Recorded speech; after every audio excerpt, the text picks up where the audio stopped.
There are more than 50 nations represented at this conference in Lima, and most of them support Juan Guaido's claim to be the interim president of Venezuela. Early on at the conference, the United States took the initiative, announcing what are called sweeping actions against Nicolas Maduro.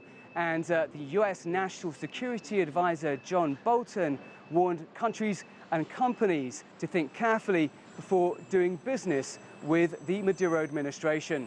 The executive order gives authority to the Treasury Department to impose sanctions on any person or business or entity that materially assists the Maduro regime to keep it in power. This is a very rarely used tool by the United States.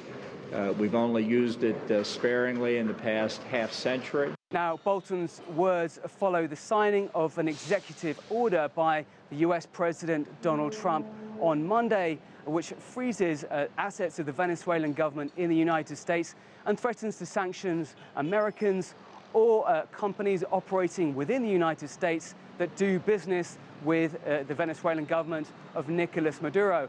And the US president said that this was part of pressure to push a peaceful transition of power in Venezuela. Now, we haven't heard yet from the other nations present at this international conference to push for democracy in Venezuela. On the sidelines of the conference, there have also been criticisms of the increased sanctions by the United States, saying that they only exacerbate the suffering of Venezuelans in their home country and are only making the situation on the ground worse given the current humanitarian crisis.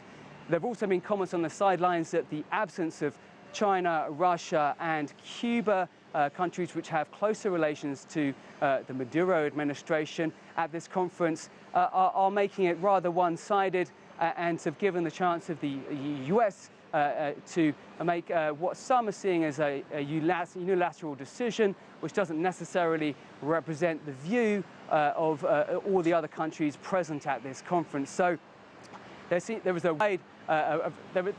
to be no closer to a broad consensus at an international level as to what to do about the problem in Venezuela. Dan Collins, CGTN, Lima.